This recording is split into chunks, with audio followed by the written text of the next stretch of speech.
Merci beaucoup, je suis vraiment ravi de participer à cette conférence sur l'énaction. Et donc, j'ai eu envie de parler de quelque chose qui est vraiment d'actualité.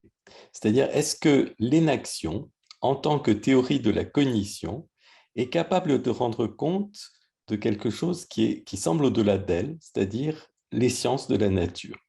Alors, dans la conception habituelle, l'énaction est une théorie incarnée de la cognition, une théorie située, une théorie véritablement, je dirais, du point de vue de l'être connaissant, comme l'a très bien expliqué Sébastien tout à l'heure.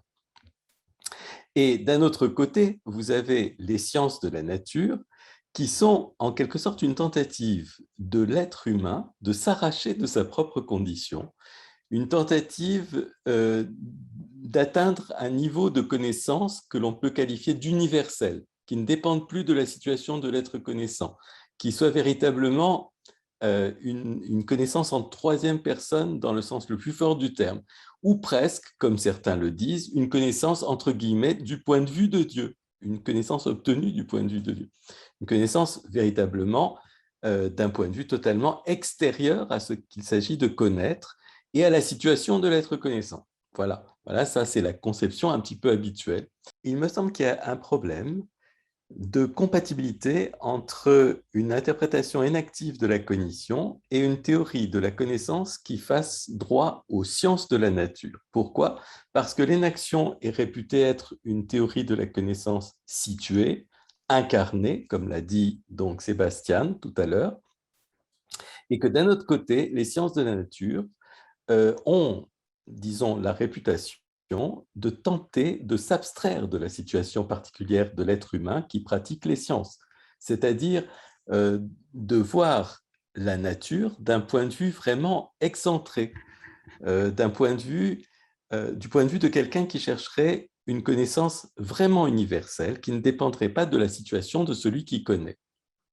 Or, cette apparente distance entre l'énaction comme théorie de la cognition incarnée et la théorie de la connaissance scientifique semble en passe d'être véritablement comblée. Pourquoi? Eh bien parce que l'une des nouvelles interprétations de la physique quantique, l'une des plus récentes, qui s'appelle le cubisme ou quantum bayésianisme, fait de la théorie physique cruciale, essentielle, peut-être centrale, qu'est la théorie quantique, justement une théorie pleinement incarnée, pleinement située, une théorie qui ne fait pas abstraction de celui qui connaît.